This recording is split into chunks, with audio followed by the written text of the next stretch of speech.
Hey, everybody, and welcome to a new episode of Buffy Virgin. My name's John Landis, and we have with us Michael Poley, a for-real Buffy Virgin who hasn't seen Buffy the Vampire Slayer except for all the episodes up to Season 3, Episode 1. Anne. Hello, say hi, great Mike. to be here. So excited. I'm so happy to lose my virginity on this show. And we also have the rest of our rogues gallery of high school buddies. We have Travis. Hello there. And we have Denis, the amazing horror cartoonist. Thank you for having me on, and you're doing a great job introing, John.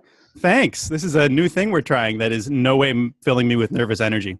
So what we're going to be doing is we're going to start off with a summary of the episode by Travis. You got that locked and loaded, Travis? Yes. All right, fire away. It is a dark and scary night when a fearsome vampire climbs out of his uneternal resting place in Sunnydale. Normally, he would be confronted by the fearsome vampire slayer, but he jumps and leaps over the Scooby gang without any trouble. Tomorrow, it seems, is the first day of school, and Willow's excited for homework, Xander's excited to see Cordelia, and Oz needs to get a calendar. Seriously, man. Buffy is still not back in Sunnydale, but is in the city that never sleeps, Los Angeles, and she is having nightmares of Angel or Angels or whatever he is called. She then shows up to work and is sexually harassed. Fun. She then promises a pie for Lily Chanterelle and bails on that promise, unfortunately. We come back to Sunnydale. Giles and Willow discuss battle tactics or lack thereof from the previous night. It turns out that Oz didn't actually graduate, and Xander displays a lack of knowledge of the definition of what geeky actually means. Now back to Los Angeles. Buffy is walking alone, wrapped up in her own head, when Lily runs her down and invites her to a rave. But this is just too much for our heroine, although she risks her life to save a stranger who ominously walks into the street after proclaiming, "I am no one." Back to Sunnydale. Willow and Xander are hanging out the Bronze, depressed. Now back to Los Angeles. Buffy and Lily start looking for Ricky, who has disappeared. First they go to the blood bank, but that is a bust. Then Buffy goes to an abandoned warehouse and finds the old man she saved yesterday, and he has the same tattoo as Ricky. Fortunately, he has committed suicide by this point. Buffy finds Lily, and they fight, and Lily heads out into the night alone to still find Ricky, not believing what Buffy has told her. She runs into Ken, the creepy guy from Family Home, who invites her back to his place because he claims that's where Ricky is. Unfortunately, Ken is not what he appears, and he is a demon who then imprisons Buffy and Lily as slaves in this demon dimension. However, they're able to escape and fight their captors, actually killing Ken. However, as soon as they escape back to Earth, the portal becomes closed and turns to stone. Buffy decides to go home and gives her apartment and job to Lily, who also takes her name as well. Buffy softly knocks on her mother's door and embraced by Joyce, and the credits roll. All right. So Great one. we're going to jump into our noticings for this episode. Are we going to do quotes, lines? Oh, I'm sorry. Yeah, of course. We have our great lines, which I am going to demand as the host that we all read in the character's voice. I believe these first couple here are from Travis. Is that right? They're for me. Oh, I see. Okay. If we can focus, keep discipline, and not have quite so many mysterious deaths, Sunnydale is going to rule! Your Larry is excellent, Denis. Which I feel like that's also a reference to San Dimas High School football rules! Yeah, Larry, and then Larry's personality transplant seems to have worn off on that line, I noticed. He doesn't seem to be gay Larry anymore. He seems to be back to being straight Larry. I don't know. Yeah. He's still gotta show that persona for the football team, right? That may be, yeah. And I also like the Cordelia line, "Who's he gonna meet in Sunnydale but monsters and stuff?" But then again, he's always been attracted to monsters. It's a great moment. I could both relate. I could relate to that line a little. My favorite was when Ken, the monster, he says, "You've got guts. I'd like to slice you open and play with them." That was a very good villain line. Yeah. He admires her intestinal fortitude. Any other great lines, fellas? I wish it was a complete line, but I kind of like how dumb Oz's like explanation is for like why why he's repeating school. Well, it's a sort of funny story. Remember when I didn't graduate? Remember when I didn't go? Oh, no, we'll do the line. You do your, and I'll do Willow's part. Okay. So say the line again. Well, I had a lot of incompletes. But that's for summer. That's what summer school was for. Well, you remember when I didn't go? Anyway. Yeah. All right. And right off the bat, speaking of Oz, in our noticings, Travis noticed that Oz has a large steak. They all have these enormous wooden stakes, like comically large compared to Mr. Pointy or even the other stakes we saw from last season. I mean, they look. I feel like season 1 had some really fat stakes, and then they got tighter. Maybe the group isn't as good at whittling as Buffy was.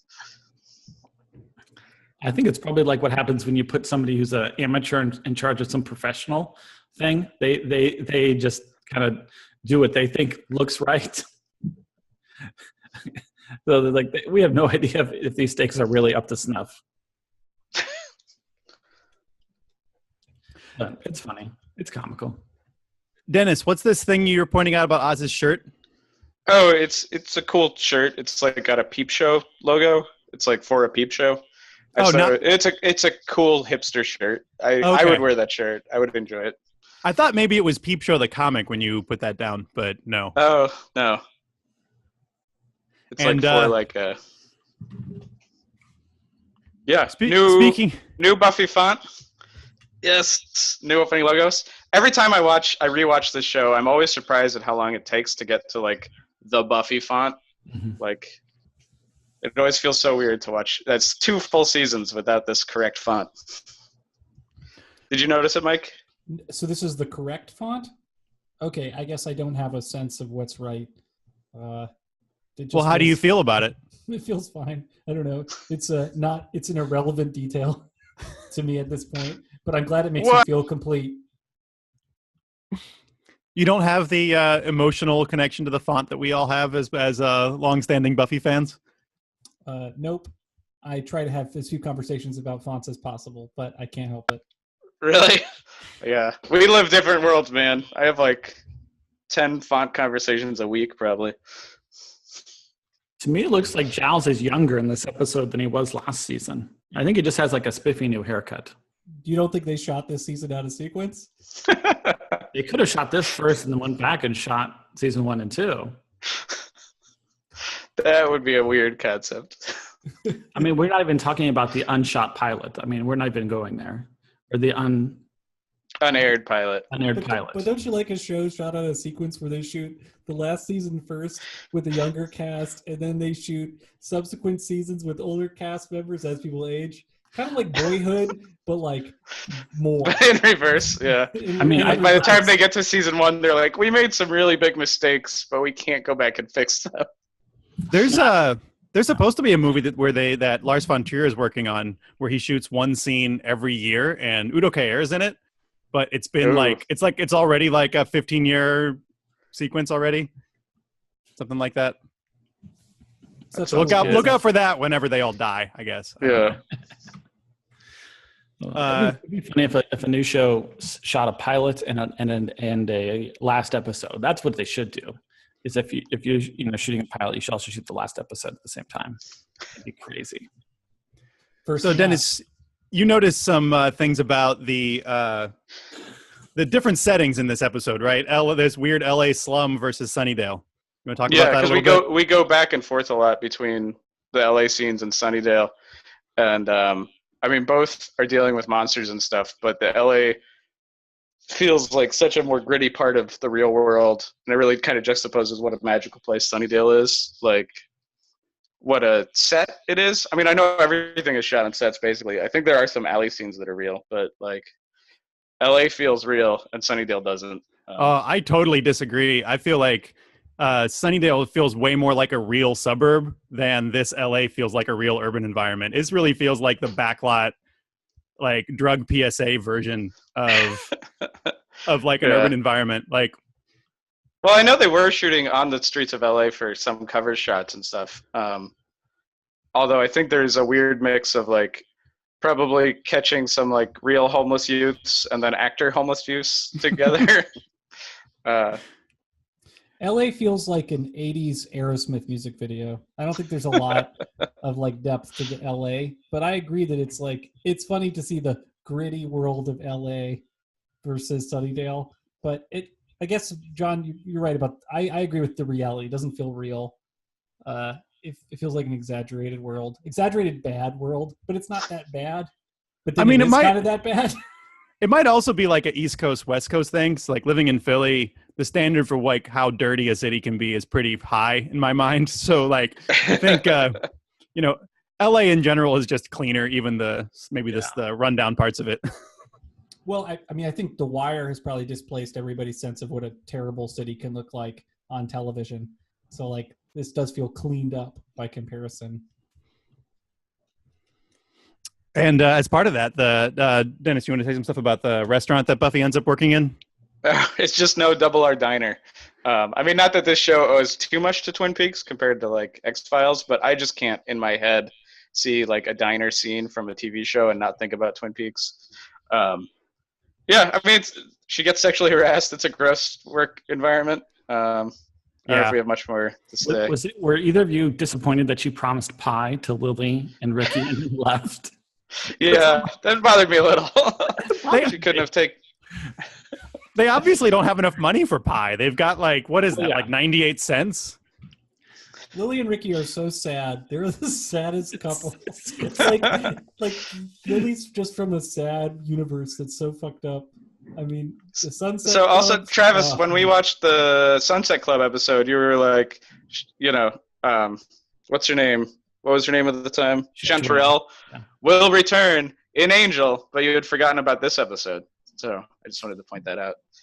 Oh, well, she has more of a recurrent role in Angel than this episode. But yeah, no, I remembered she was still in this episode. Trust me on that. Is she just as pathetic on Angel? Is like she relying on Angel to stay alive, or she's like constantly victimized and Angel saves her? Is that kind of her role? It's complicated. It's great though. Her episode in Angel is, it's amazing. It's so. Does she go by Anne in Angel? Yeah. Yep, she goes by Anne in Angel. It's amazing. So she keeps that. Shalilin. I actually don't remember her having that Lily tattoo in Angel, but I'm not sure they showed that. But I wanted to get to the time paradox. Actually, I'm getting out of place. But I think like you had a question about the time paradox with the demon dimension. Oh, we'll get there. That's like a bit later. Yeah. I wanted to get now. It's okay. I wanted to shout out. I'm not sure I'm saying his name right, but Carlos Chacot, the guy who plays Ken, is a favorite character actor of mine. He is in the movie Walking and Talking. No, Kicking and Screaming. He's in that movie. And Walking and Talking. That's about the babies, right? I don't know. I think the same person made me watch those movies, but shortwave radio. He's in some movie from the 90s that was great, and also he's in like 3 other Joss Whedon shows.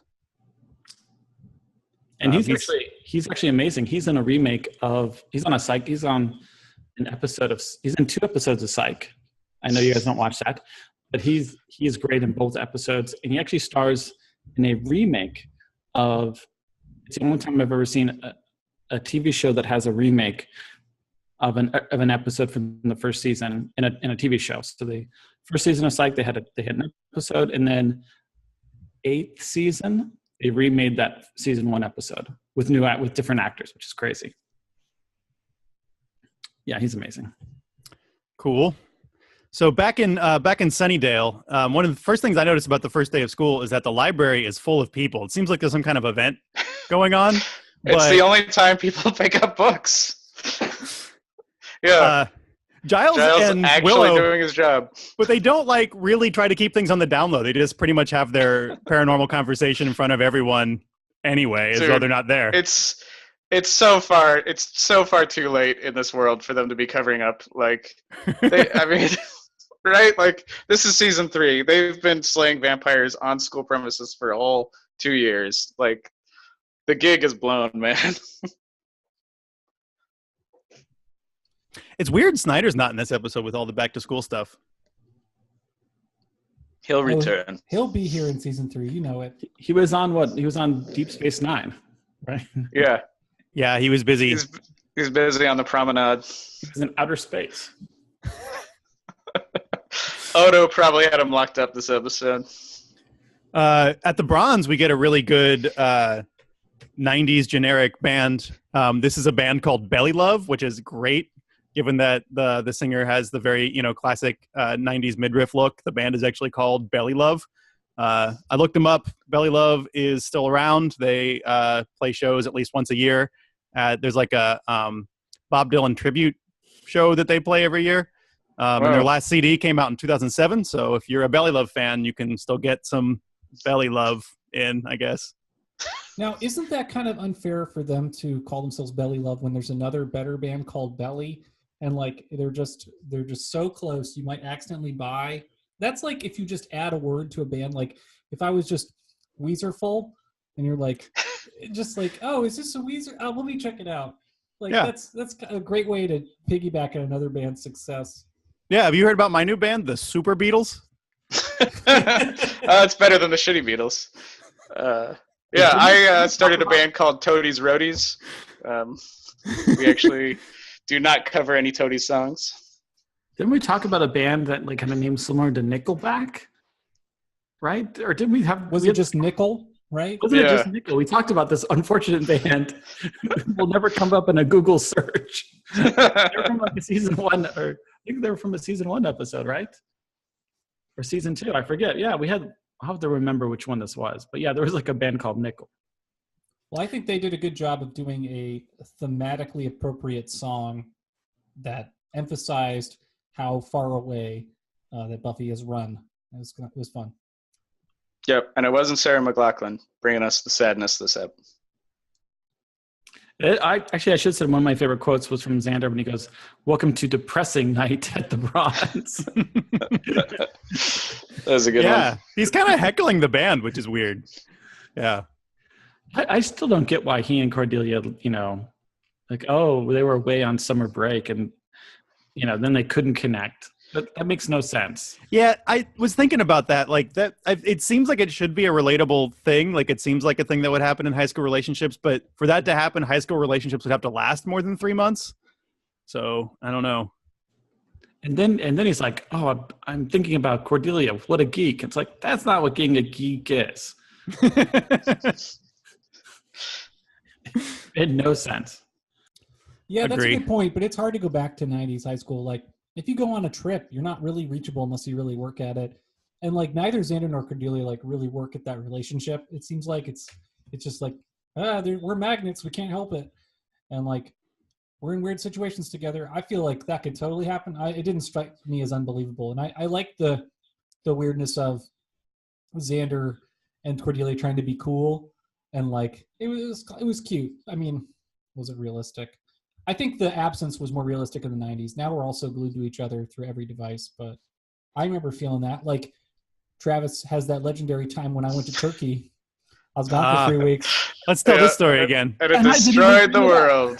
People, you don't even understand. I didn't even bring that up. I can tell that story, but I've already told it. I think our podcast listeners know about this story. Yeah. I mean, I think it's at least the 3rd time that the Turkey trip has come up. for anyone listening to the podcast, you can tweet at Michael Poley or the Buffy Virgin Twitter. So just to point out, in this like analogy, we're comparing like Xander and Cornelia's romance to Travis and Mike's middle school friendship. Oh, totally. Yeah. Right? So wait. So that makes Mike. That makes you Cordelia. Obviously. Oh, dude, you're totally Cordelia. Well, he looks just like You're Xander. such a Cordelia. Just Mike was the mean girl in our group. Like, let's be honest. I don't know. I mean, I think we were all pretty mean. There's a lot of meanness going around. It's cool. yeah. Speaking of how our relationships and lives would be different if we had grown up in the world of cell phones, Travis. Oh yeah. Oh, there's this whole great moment with Buffy and Lily and where she finds, the old man and with the tattoo that says Lily on it. And I could just see it now if it was Maiden right now. She'd just take her iPhone out and snap a picture and then bring it back to Lily as proof. But back in the late 90s, you like people were just so skeptical, or I also think like Lily had every right to doubt this story about an old man being dead, being her boyfriend. And Buffy's like, get over it. It's a fact, because obviously it's about her dealing with Angel, right? Because but like Lily is totally right to be like, I think you have the wrong dude. That's an old man you're describing. Ricky was like my age. He had the tattoo. Like that was the. I don't know. It's one of those things that's interesting because, like, obviously their stories are paralleled, and Buffy, like, not dealing with Angel comes out with her yelling for Lily to deal with Ricky, right? And, like, that's the emotional truth of the scene. But, like, Buffy's being really uncool about, like, breaking the news to her friend about her, like, boyfriend being a dead old man. Yeah, that's a good point. Yeah, I mean, Buffy's harsh, but to be fair, Buffy's not in an emotionally good place. I think she delivers the news pretty okay for not really knowing Lily and being kind of harassed by Lily to do stuff for her.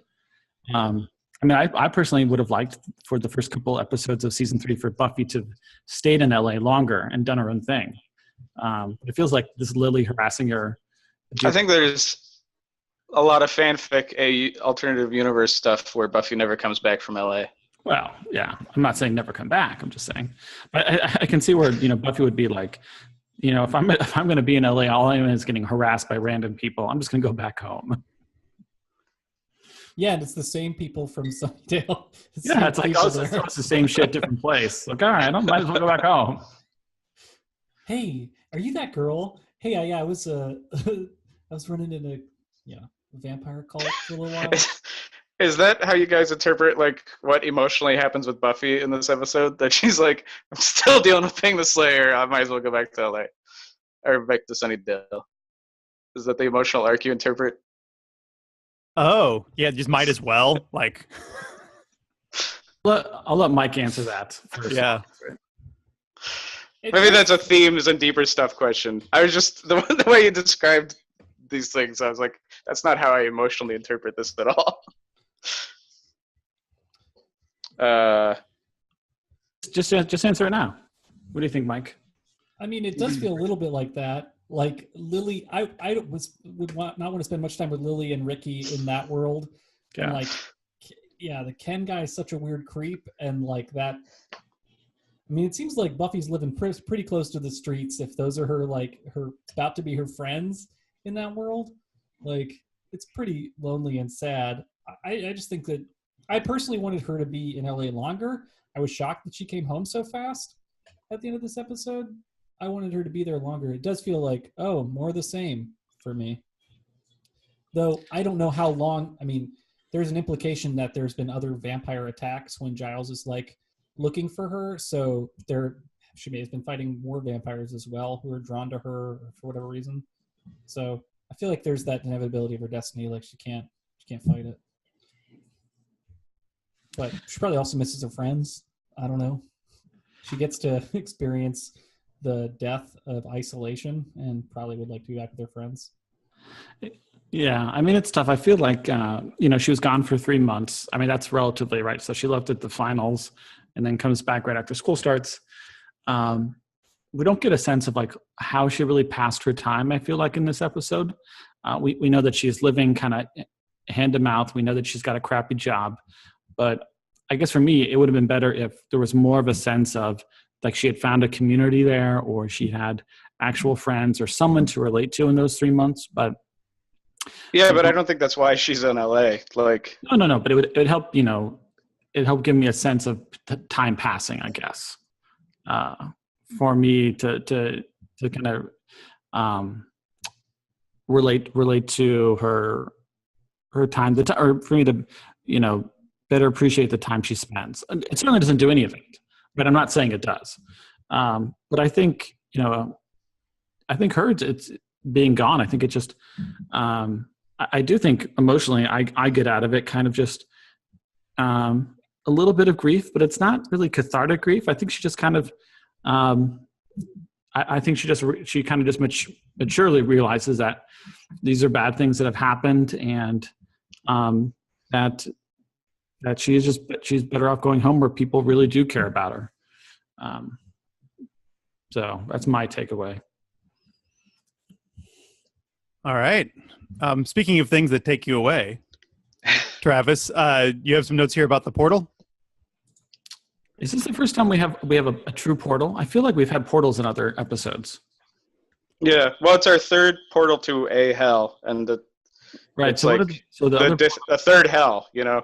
So it's like I actually have a whole theory that I want to get into, because like usually opening up a gateway takes like a tremendous amount of sacrifice and energy, right? But this one is relatively stable, and my theory is that it's because this hell dimension is just like a pocket dimension, and all we see of the dimension is actually as big as it gets. So that's why it's like takes less energy. And that's why the demons in it are more human-like than like the hell creature that spawns from the Hellmouth, like because it's just a dimension that's like similar to our own, except for the like it's just like in that Doctor Who episode that Neil Gaiman wrote, where he talks about like little bubble dimensions hanging on to a larger dimension. Like that's just all it is, and so that's why it can remain stable instead of being like this giant sacrifice to open, which is the normal deal with portals. I'll buy that. But so we had one portal at the end of season 1, right? That's where that crazy monster came from. Yeah, the Hellmouth. Hellmouth portal. Then we had, of course, the portal with where Angel gets sent to hell. Yeah, the mouth to hell. Yeah. What other portal? I thought we had more portal stuff. Because I was really excited, because I'm like, this is the first. Oh, maybe they just brought it up. They just talked about portals. And I was like, foreshadowing. I should really look this up. You really should. I think it's important that we do the real accounting on how many portals we've seen. And yeah, well, I think it's just a big Whedon like thing that he likes, like dimension holes, right? It's in like Avengers movie, yeah. Yeah, like it's just a major plot device he uses a lot. Well, Travis wanted to bring up the callback to Inca Mummy Girl, but now I think he might be in a Google hole trying to figure out the existence of portals. Cordelia references stuff that she wasn't really a part of. That's pretty fun. No, that is great. That is great. I just didn't know if you were starting your portal search quest right now. It kind of looked like you were. Didn't want to disturb you. All right. Denis, you want to talk about Buffy being bad undercover? Yeah, she's just consistently bad at it. It's really funny. Well, she mentions that, but what was the other? Oh, when the longshoreman outfit? Is that what you're thinking of? Or? Yeah, the longshoreman outfit. Just any time in the last 2 seasons, she's tried to like sneak around or anything. She's always bad at it. This episode, she gets to do it twice. She's like bad with the undercover with the blood bank, and then is bad trying to convince Ken. She's got that great line about like, I just woke up and I was like, hey, what's with all the sin? I love the blood bank confrontation, because the nurse or whatever is like, what are you doing? She's like, I'm breaking in and and looking through your shit, and then just rips the phone off the wall. It's just like awesome brute force. Yeah, and it's a great also like, because when she's Anne, she like doesn't respond to like, she gets slapped in the ass and doesn't respond. Like it's like these little bits of becoming Buffy again, right? Is like using her brute force to tear things apart. I want to know what that nurse. Well, I want to know what that nurse was getting in return for the names of the blood donors that seemed healthy. That seems like a super dubious thing to give someone. So, like, I want to know which blood donors seem healthy. Seems, Wasn't she just getting a couple $100? She said. Like, did she say she was being paid? Is that it? Is that I'm sure she was getting paid. I thought she was just getting like $200 a name or something. Oh, so the demons just pay cash? Oh, that's kind of disappointing. Yeah, I mean, I kind of think that these demons are running like just a sweatshop. I think they're very like in it for the money, right? Well, so I have some questions about this, because I really feel like the demons are not making the best use they could of their like weird time portal. Like, just think about like, what if you just ran a server farm down there and all of your computers are, hundreds of times faster. You ship data back up through the portal, right? You make more money doing that. Or like, what if you just like put a barrel of whiskey down there and aged it? That would work. Or like cheese. I think we need to talk about how the portal works, because I think like my version of how this portal works is not the same as yours. Okay. So from what I How understand, could it be different? yeah. So from the way I understand, in the demon dimension, you can live your whole life. Many years will pass, but 50 years may pass in that world.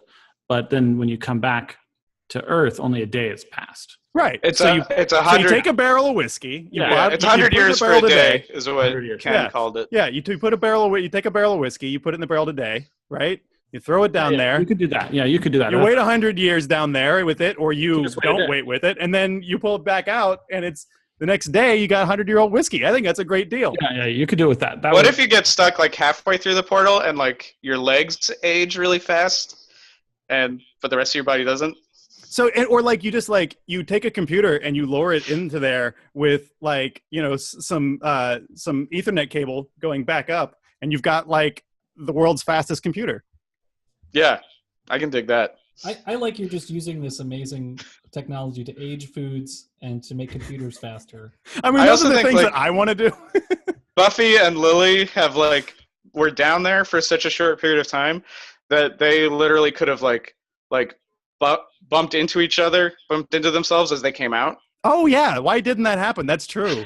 Because they were only down there for like a split second. Like the time like Buffy pops back up, we see her legs go down. Yeah, that's a really good point. Oh, that's kind of trippy. They don't show it like that though. No, not at all. But that's how they probably should. Yeah, I was curious about I asked this later. I was curious about how time works back in that hell. Because if it's 100 years as it feels like, then yeah, I think Dennis is totally right about that. Anyway. Oh man, there's so many things you could do with that. They're really not making the most of it. Unless, I mean, it seems like they're really mainly in it for the torture and less for the economics.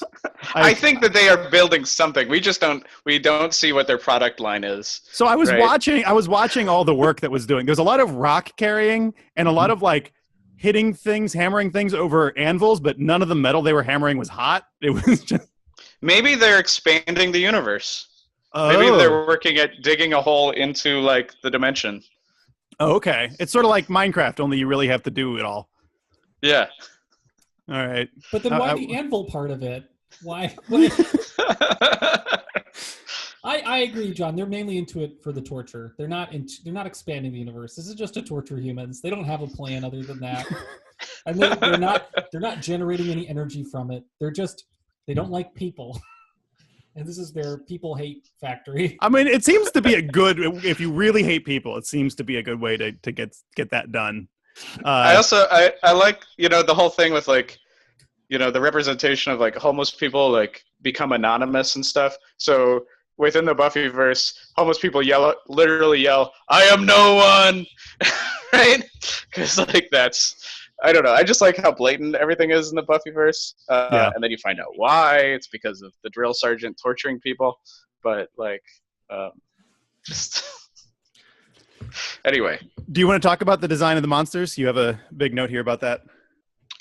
Yeah. I said that Ken looks a little like Freddy Krueger, but it's like a combo of both like Freddy's Dead and New Nightmare Freddy. Like the first time you see him, I think he looks pretty cool when he pulls the mask off, and then you get a look at him, and for some reason, like the big scar in his head is like a reverse question mark, and you're like, you actually look kind of dumb. He's weirdly in charge, but he's like the most human looking offside the skin. But that drill sergeant is so fucking dope looking. I described him as being if the aliens from They Live were trying to imitate humans, but they were learning from Leatherface. It's like, this is how humans look. Like, they're just totally gross. I think that they must be like, but it's weird because they look like fucked up human creatures. They don't look like they're something else, right? I think your Texas Chainsaw They Live crossover has legs, Dennis. All right, we'll work on it. I just like they totally bungle what humans look like because all they've ever met is Leatherface and the like Sawyer family. I just can't get over how much that guy's head looks like a football. Yeah. All right. Yeah. Him and Football Frankenstein can hang out. I also wanted to say that I think Cordelia would have been stabbed by Xander's stake when she falls on top of him during that scene. by his wooden stake. Yeah. Totally. Do you want to talk about communist Buffy as well? I do. She forms a glorious revolution. Just because the whole like icon is like she's got like a hammer and a sickle at some point, and you're just, I mean, that's got to be blatant, right? And she's leading this like workers' revolution. That's got to be a purpose. She's leading this workers' revolution through the factory, and it leads to like a really dope shot, which we then see for the next like 3 years, right? In the opening credits. Yeah. Does anyone? About that. Yeah. So it's like it's an iconic shot from the credits. Really dope shot. Season 3, episode 1, Anne. I also really like Buffy reclaiming her name when, you know, just it's a dramatic moment. It's cool when they're like, "I'm no one, I'm no one," and she's like, "I'm Buffy, the Vampire Slayer," and you are. Although it's like also really similar to, it's like the same sentiment really of like the last episode where Angel's like, "You have no friends, you have no weapons, what have you got?" And she goes, "I have me," right? This is like her doing the same thing 1 episode later, reclaiming herself. Totally. Mike, did you notice the hammer and sickle thing? Yeah, but I didn't. It didn't feel particularly exciting. I mean, it was cool. It was cool. Like it felt very heavy-handed, like Denis is saying. So like I didn't think to like call it out, but like that scene feels pretty heavy-handed. I like the weirdness of it. It was like a wonderful surprise to see this huge factory underground. Like, they could have gone anywhere with this. So it's like, oh, there's a fucking weird factory. This is like very goth industrial world here. It felt very 90s, like 90s hell. I feel like it probably was a Tool video concept as well. It was fun. Oh, totally. The choreography was good. Yeah, I looked up that sickle thing. It's actually something called a hungamunga, which is an African throwing sword. You're actually meant to throw those at people. Oh, well, she does throw it at a demon. Does she? Okay, well, then she's using it right. Also, hungamunga. When she throws it, I'm like, why'd you throw that away? But apparently, she should have. Hungamunga. I would like to say that Buffy's apartment that she's so disdainful of is actually about the size of my apartment and nicer than my apartment. Yeah, so in that first shot, I thought the sink was in the room. I thought, like, that's all it was. But then when she actually shows it to Anne, she has a kitchen. Like, it's a lot larger than I thought. Yeah, I agree. I was totally misled by that opening shot about what this apartment was. Yeah. TV's not capable of showing small apartments. Doesn't know how. I mean, for practical reasons. Yeah, it's so impractical to get like everything we shot in a super wide lens or something. I mean, that's how the realtor shows you or the landlord shows it to you on Craigslist with they get like the fisheye lens out to shoot the pictures of the apartment. I like it when that's really blatant, when the warp is really hardcore. You're like, I get what this really looks like. I see that particularly on Airbnbs when you're like looking at, places you might stay or whatever. That's when it's like there'll be a shot and you're like, oh, what a nice spot, and then all the reviews will be like, place is smaller than advertised. And it's like, yeah, because it's just a one room in some dude's house. I'm gonna start doing Airbnb, and right after that, I'm gonna shoot a skate video. Travis noticed that in the Hell Dimension, they left some people behind. Yeah, like a shit ton of people.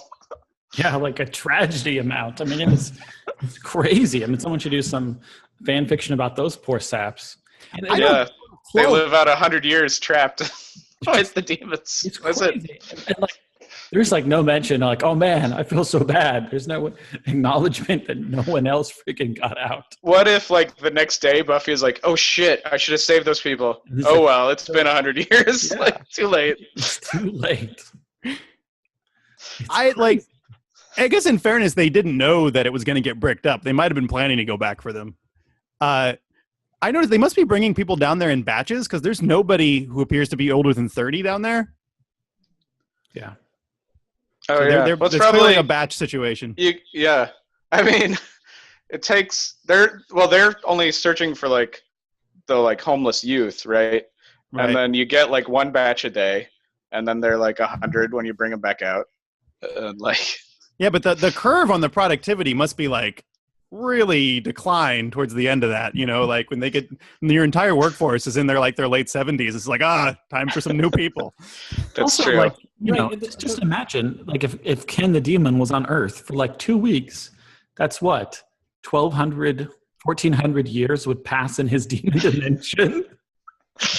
Home. I'm going, 2 weeks would pass while he's here recruiting people. It's 1,400 years. It's also their physical check to see if someone's ready for 100 years of labor is like if they've got clean blood. Like, it's a weird criteria. Like, who cares? I mean, are they feeding off them too? Is that the Well, I assumption? didn't get the impression they were doing it based on the blood. I got the impression because when you sell your blood, they give you a quick physical. Oh, okay, so it's people who are selling their blood are low on the food chain. No one will notice them. Got it. Yeah, Yeah. I have done that. I've actually sold plasma before, and they give you a quick physical. They make sure that you're not on like any terrible drugs. They make sure you're not high that day. Hey, did you get a follow-up visit from a Ken-like character? No, You probably smartly put down some like contacts, and that's all it takes, really. I was like, he will be noticed if he goes missing.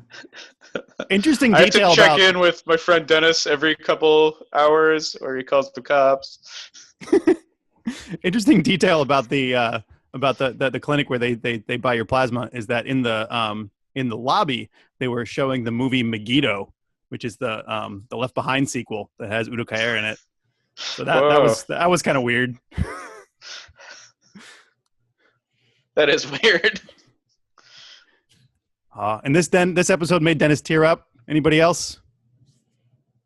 When Buffy comes back home to mom? No, I did a little. All I was right, surprised thank she you. came home. It was nice. It was touching.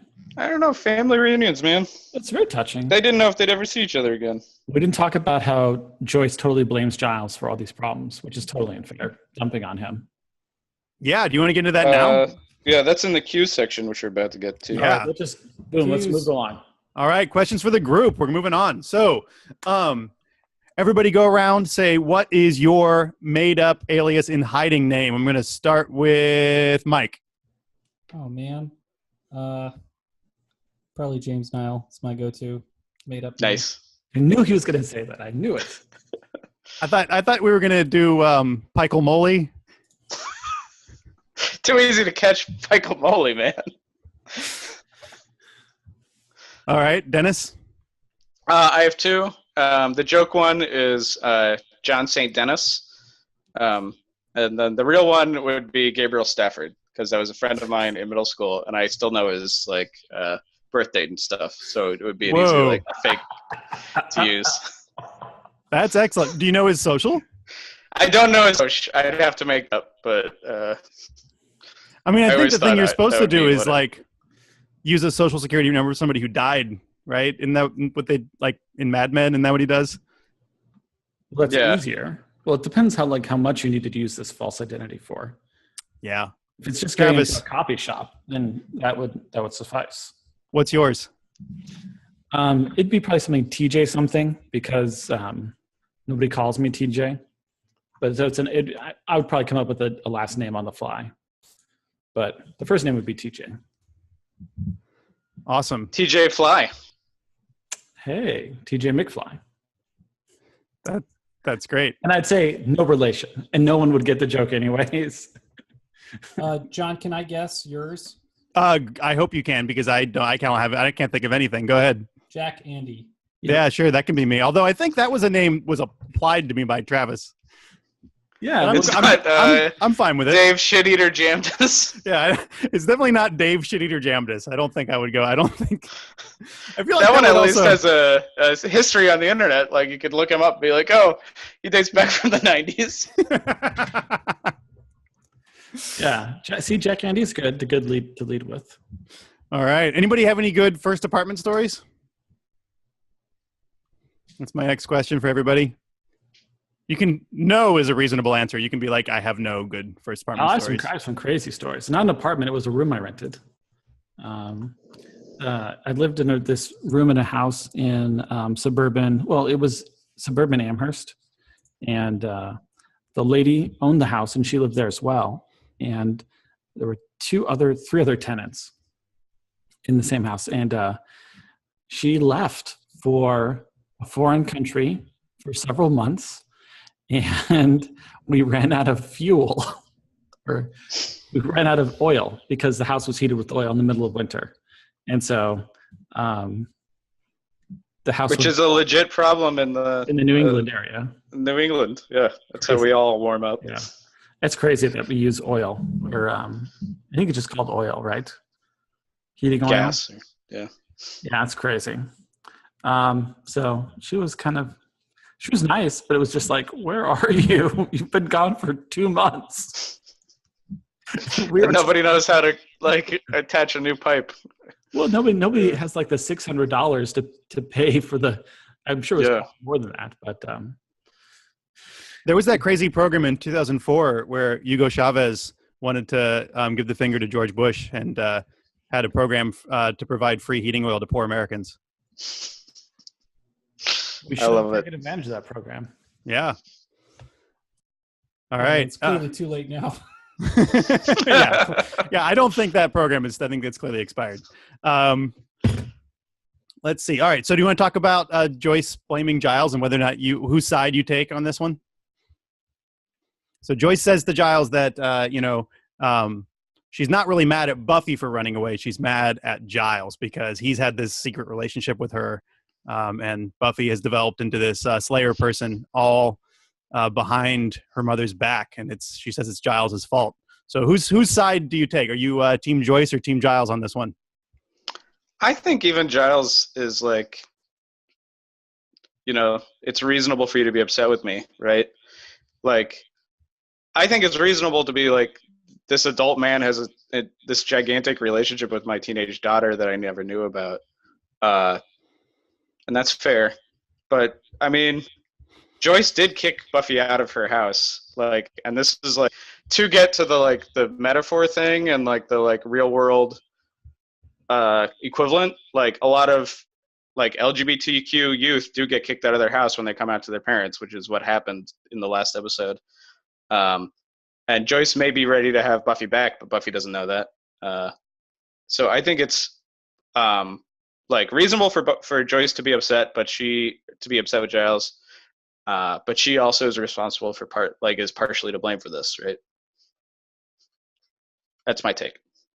No, it's good. I like the metaphor because Giles as an ally is interesting because he's supporting her role as a Slayer, supporting her in her role or her identity, and then that strengthens her identity and allows her to act out that identity in an adult way, which makes her mom hate her because she's not a teenage girl the way that her mom wants. I mean, it's having an adult in your life that can dictate the direction. It can really dictate the direction of your life because they want a certain reality or a certain thing to take place, and those adults have huge power in shaping your choices because you want to please them. So I think she's right to blame Giles for sure, but we watch the show from Giles's perspective more than Joyce's, so it's harder to identify with Joyce's perspective. But yeah, I would be so suspicious of Giles. Yeah, totally. As right? Joyce, he's a huge undue influence on her life. And he feels guilt. He's going to try and find Buffy. Denis would like to know if we would, if any of us would like to attend the basement rave that that Chanterelle invites us to. You guys want to go to the rave? I mean, I know we're all really tired and we just got off a big shift at the diner and stuff, but instead of going home, you want to go to the rave? Yeah. Do you want to go to a basement rave? That question has exactly one answer ever. But I don't have any money though, so I mean, maybe. Oh, it wasn't even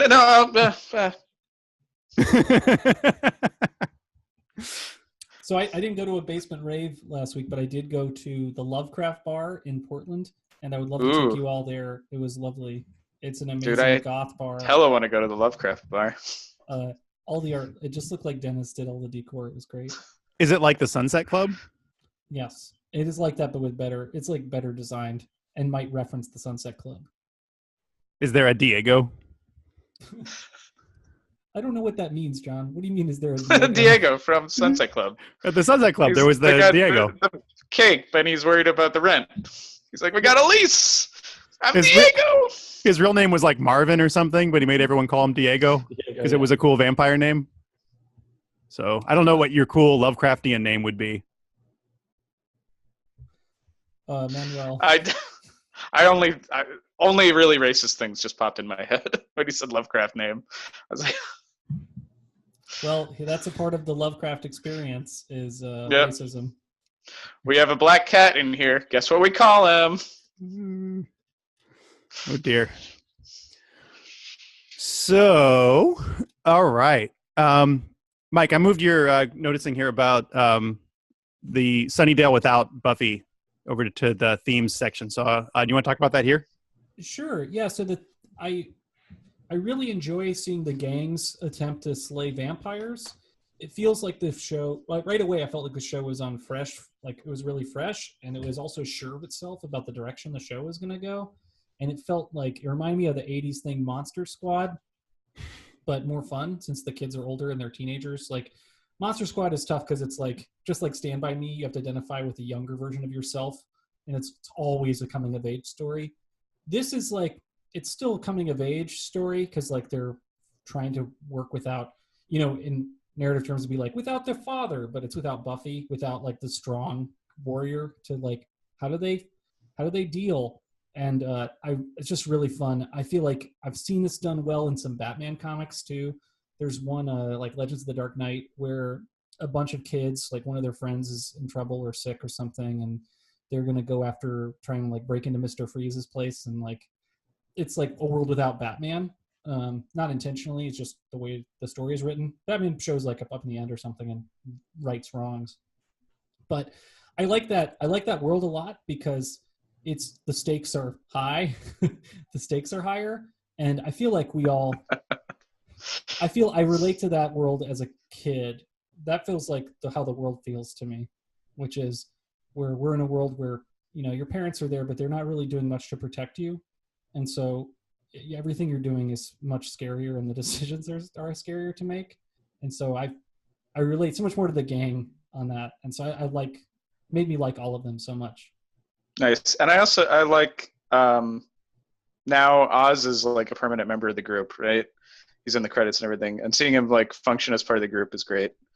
That whole thing in the beginning where he like tries to throw the stake and is like miles off, right? It seems like we've totally forgotten that Oz is a werewolf. It's like not relevant and not helpful. It's only relevant like, 3 nights a month, man. Yeah, I hope that, I'm sure it'll play out. It has to. Let's go to predictions. That would actually be funny if like the show forgot he was a werewolf and it just like never comes up again. Yeah, so we can really quick. We can skip to predictions now if you guys are. If I know Mike, you're eager to go, or we can talk out the stuff about homeless youth and how they're depicted in the show. Mike, since you're the one who has to go, which one do you want to do before you go? Gosh, man, I guess predictions would be great. I think we should do that. And okay. I say gotta go. I'm gonna go perform in an improv troupe. So on a stage. That's pretty. That's pretty important. You gotta go. So, real quick recap of prior predictions. Then, if we're doing predictions, Mike did predict that more humans will want to be vampires. That did not happen, but we do have a revisiting with them. He also predicted there'd be more Sunset Club, which we didn't get this episode. So those things are still open, but we did touch base with those things. So those predictions are at least not completely crazy.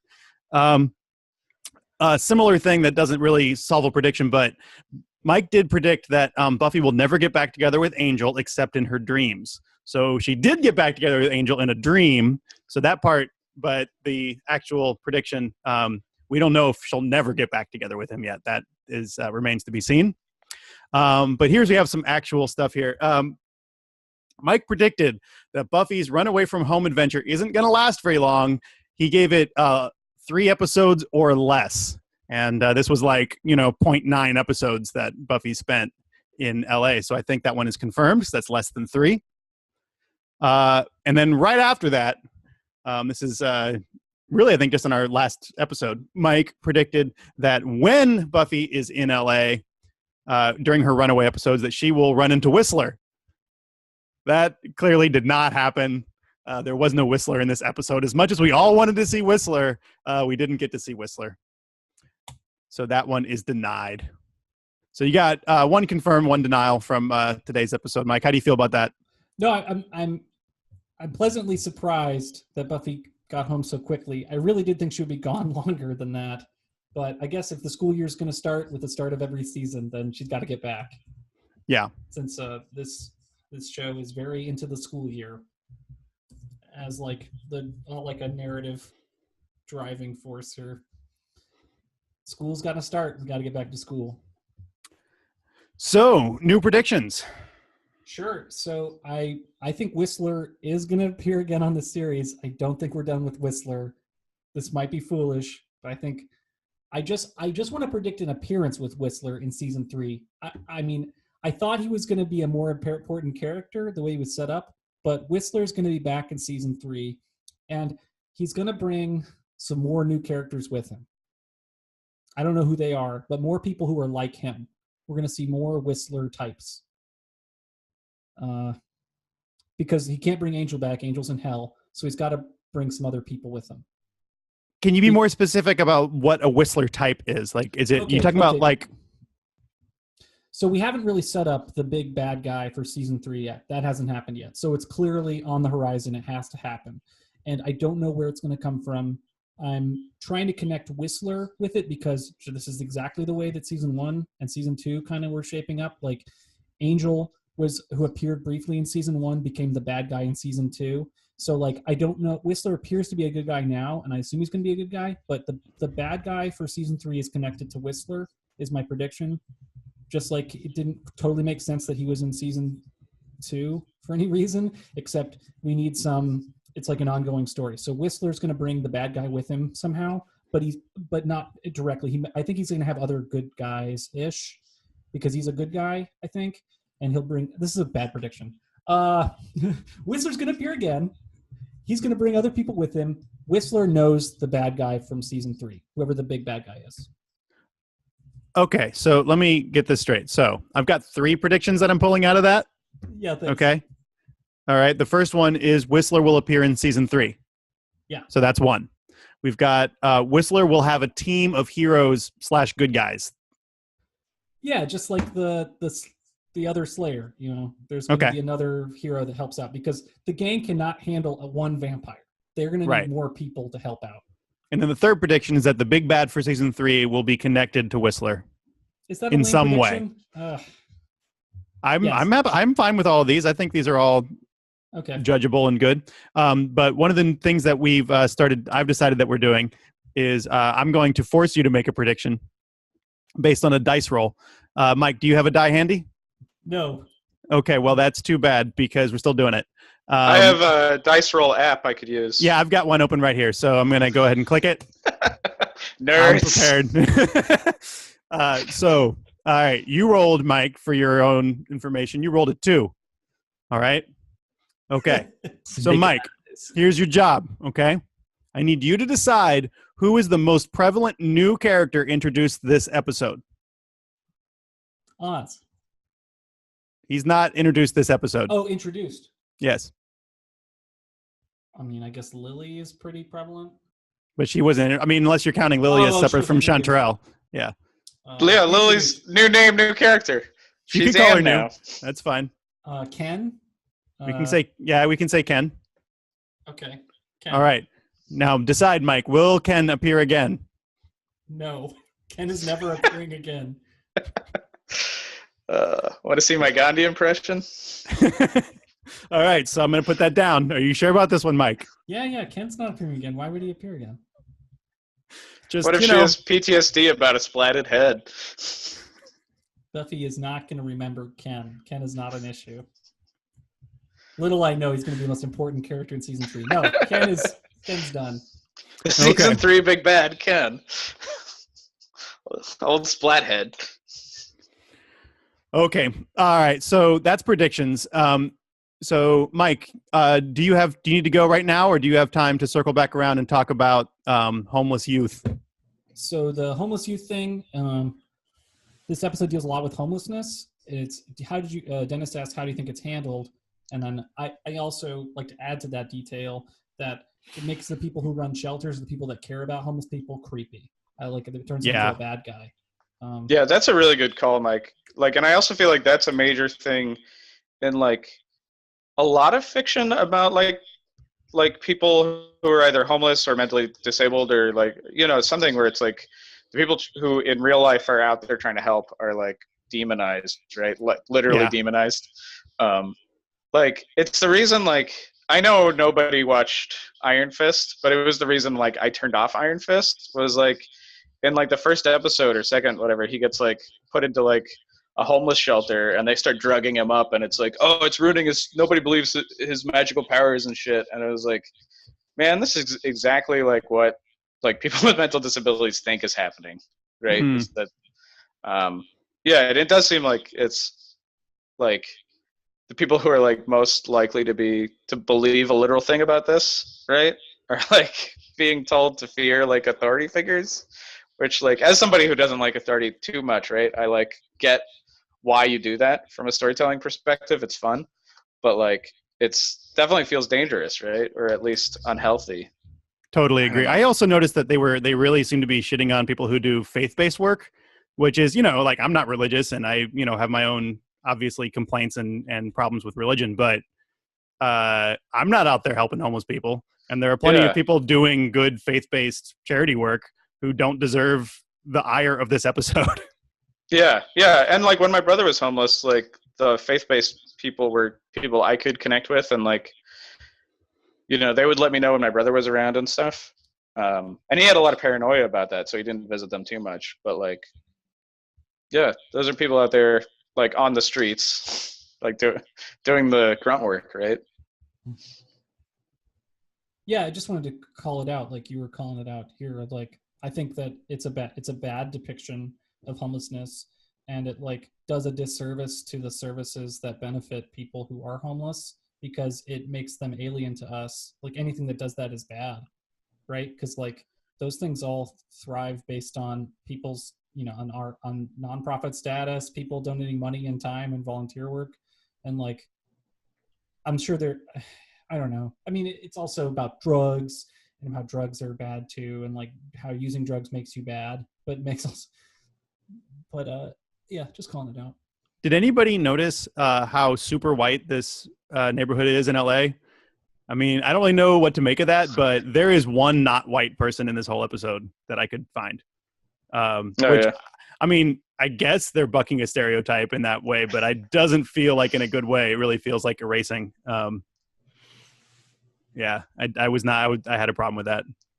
I mean, one thing, I think you're totally right about like it being a very white area of LA. Yeah. But I will say I see a lot of like homeless white people. Like, yeah, it's not to say that they don't exist. Happen. It's not to say there's no such thing as white homeless people. It's only to say that it feels like an erasure to make them all white.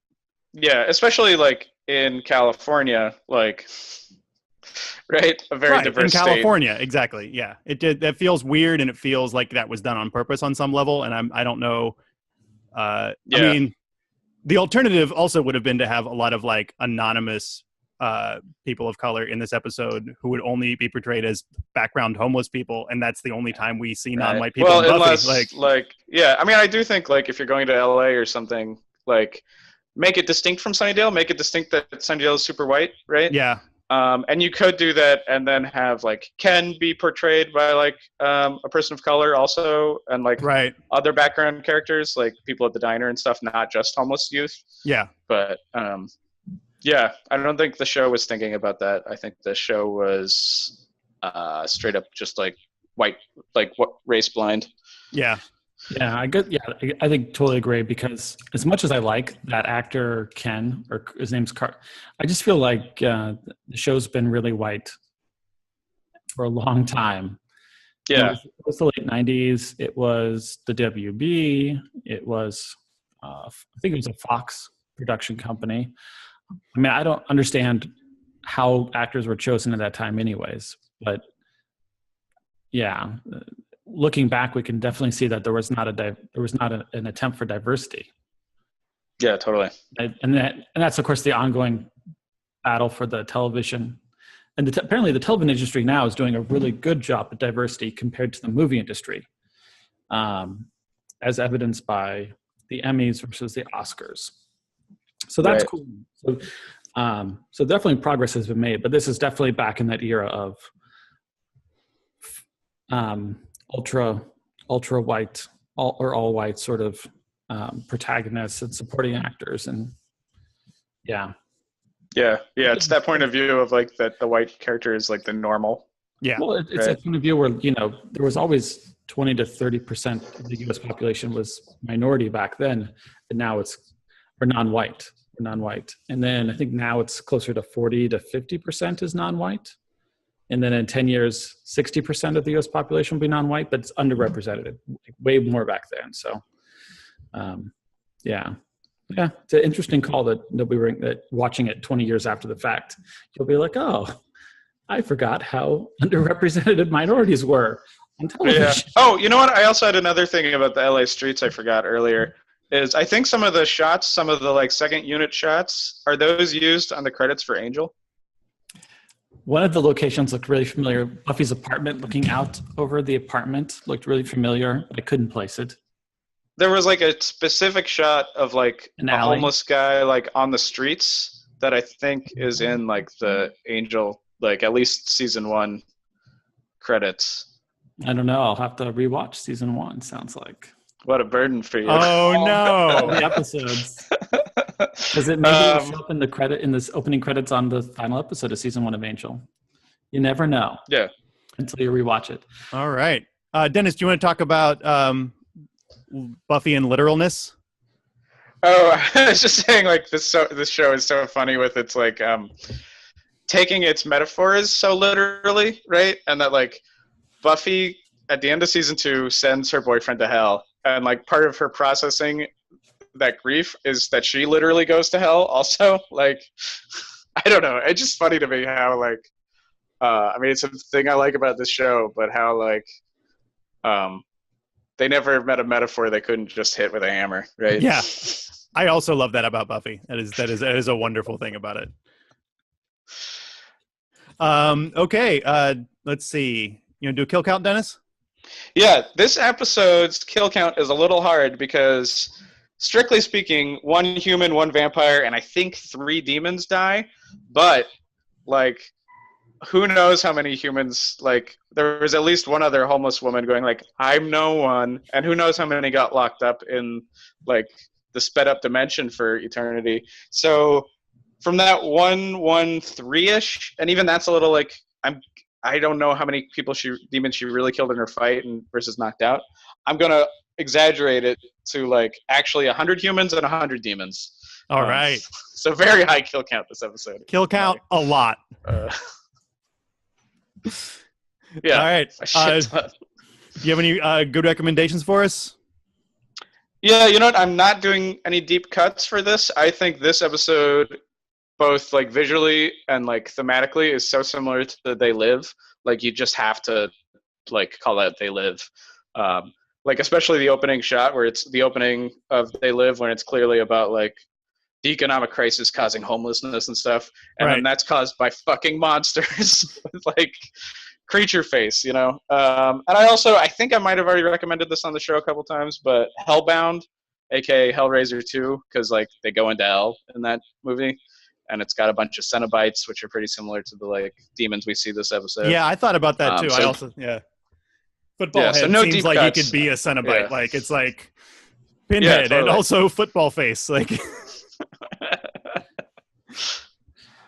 so those are my recs. I have one recommendation. Of course, it's season 1, episode 10 of Grimm. Has kind of a similar type theme where demons are abducting like humans and homeless humans as well, and they're not really demons, they're the sort of the mystical creatures that are in the Grimm series, but it's similar enough in scope. So Organ Grinder. Very good. That's a good name. It's a good episode. It's a great episode, actually. You know, thinking about Hellraiser, though, there is nothing sexy about these demons. Like, with Hellraiser, it's always like, oh, you'll be tortured forever, but in a sexy way. Like, Yeah. But these Hope guys, you're into- these guys are just like, no, we're going to beat you with a mace in the head. Yeah. That's true. I don't find Ken particularly sexy. All right. Okay. Well, thanks a lot for listening to this podcast. You can find us at buffyvirgin.com. We're on Instagram at, what is it, Dennis? Buffy Virgin, and we're on Twitter at Buffy Virgin Pod. And we're on Facebook somewhere. Yep, as just Buffy Virgin. Buffy Virgin. Yep. All right. Awesome. Chat us up.